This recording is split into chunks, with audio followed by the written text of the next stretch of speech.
कुछ रिमार्क सामने आए हैं, बड़े अहम हैं, जो सुबह से मेरे ख्याल में 2-3 बार समझाने के लिए समी साहब बार बार बोरिस जॉनसन का हवाला भी दिया है, तो उस पर भी मैं चाहूँगा कुछ चीज़ें सामने आई हैं। उन्होंने चीफ जस्टिस ने कहा कि हमने इस केस में तमाम फरीकैन को बात करने का मौका दिया है। ये अदालत ज़ेर अल्तवा मुकदमात निपटाने के लिए दिन रात काम कर रही है। इस केस में हेड ऑफ पार्टी की डायरेक्शन है। सिर्फ एक नुक्ता देखना है कि पार्टी हेड पार्लिमानी पार्टी का फैसला ओवर रूल कर सकता है या नहीं।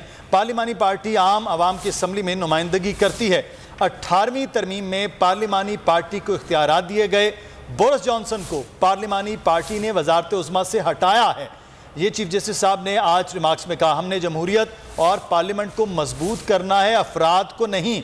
ये देखना है कि पार्लियामेंट का मसला अदालत में आ सकता है या नहीं। ये फारूक एच नाइक साहब ने उस वक्त कहा कि पार्लियामेंट गैर आइनी काम करे तो मामलात अदालत में आएंगे। ये चीफ जस्टिस साहब ने इसके रिमार्क्स दिए सवाल पर। चेयरमैन सेनेट इलेक्शन में वोट मुस्तरद करना सुप्रीम कोर्ट में ज़ेरे इल्तवा है। ये भी फारूक एच नाइक साहब ने वहाँ पर हवाला दिया है। वकील सलाउद्दीन के भी आ गए हैं, ज़रा उनकी भी हम बता देते हैं कि बुनियादी कानूनी नुक्ता है कि किसने पार्लिमानी पार्टी की जानिब से फैसला किया। पार्टी सरबराही पार्लिमानी पार्टी को हिदायत देता है।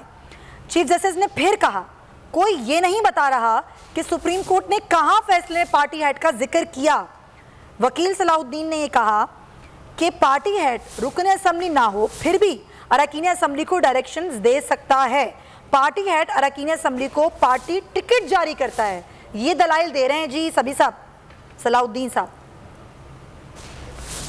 जी बिल्कुल, जो आपकी स्क्रीन पर इस वक्त जो मुझे नज़र आ रहा है कि ये चौथा वकील भी जवाब देने में नाकाम रहा, यही इसका बेसिकली लुब्बे लुबाब है। और कोई आर्गुमेंट नहीं है। जो सवाल था जिस पर अदालत बैठी है उसका कोई जवाब नहीं है किसी के पास। बार बार हम कह रहे हैं कि वो टाइम लेने की बात कर रहे हैं, फुल कोर्ट की बात हो रही है। ऐसा कुछ होने वाला नहीं है। जो अभी जस्टिस मुनीब अख्तर साहब के भी मैं देख रहा था कि वो ये कह रहे थे कि जो पार्टी हेड है उसकी डिक्टेटरशिप नहीं होनी चाहिए।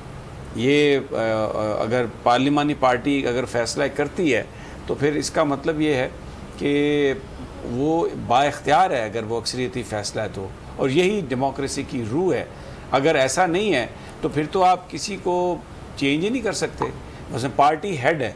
जब पार्टी के इलेक्शंस होने चाहिए, पूरी दुनिया में होते हैं, पाकिस्तान में तो नहीं होते। यहाँ पे तो वो कहते हैं जी कि पूरी पार्टी ने इख्तियार दे दिया फ़लाँ बंदे को कि आप नॉमिनेट कर दें, तो वो नॉमिनेट कर देते हैं क्योंकि यहाँ पर फैमिली कल्ट हैं सारे ये। तो वो अब अगर वोट पार्टी हेड के ख़िलाफ़ आए तो वो तब्दील हो जाता है।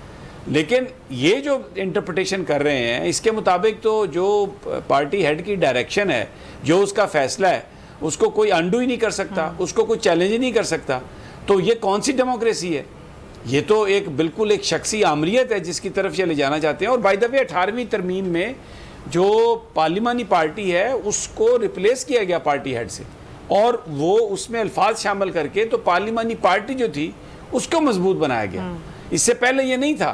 तो इन्होंने खुद ही किया ये। आज जरदारी साहब के वकील फारूक एच नाइक साहब जो टाइम मांग रहे थे, ये उनके आर्किटेक्ट्स में है 18th अमेंडमेंट। सब्सक्राइब करें और बेल दबाएं ताकि कोई खबर रह न जाए।